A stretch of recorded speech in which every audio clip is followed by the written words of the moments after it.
different for this weekend. We have that west-southwest wind. So what happens with this is we have all that moisture in the Gulf and the warmer temperatures, and that allows some showers and storms to start your day, which is not typically the everyday pattern that we have in the summertime. Usually we have a stronger easterly wind that pushes basically the opposite. They start inland and then they move over to the coast. So that will not be the case for tomorrow. Also, we have this stalled out front to the north of us, and that's providing just enough juice in the atmosphere for those showers and storms to start firing up. So taking a closer zoom in here, again, we've had some rain recently, especially along Citrus and Hernando counties. Now those areas could experience some localized flooding just because they had a lot of rain in some locations today. I'm talking about 4 to 5 inches in some select spots. Now other areas absolutely did not see that much, but as we get more rain tomorrow, just keep in mind if it's a poor drainage or low-lying area or a saturated area, they will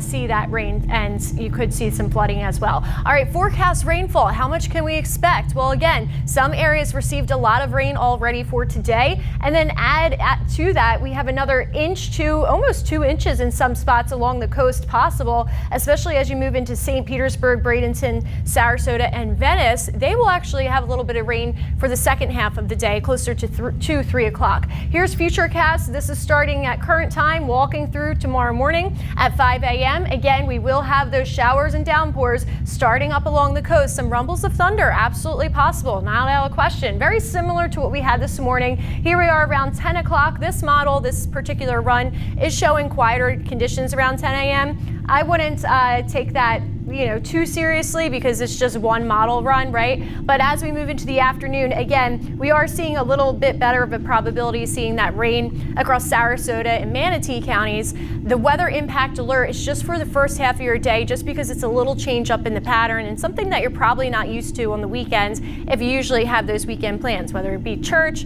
going out for a walk, whatever you may do, catching up with a friend. So it's from Saturday and Sunday, 7 a.m. to noon. It's not really for this threat of severe weather. It's just for those downpours that are expected and that flooding, possible for those saturated areas. For tonight, 80 degrees for that overnight low. Again, we have that 40% chance of rain. That's really going down for the overnight hours. Most of that was for earlier this evening. And it's warm and muggy. Now moving into tomorrow, here's your timeline. Again, post-tropical.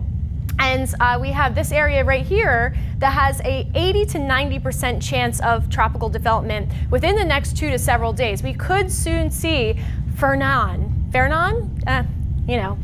I'll get it right eventually by the time, hopefully, the system forms. But it will be staying away from us. That's some good news. It's going to follow in the pathway of Erin. Also, this system down here that wants to move out to the west.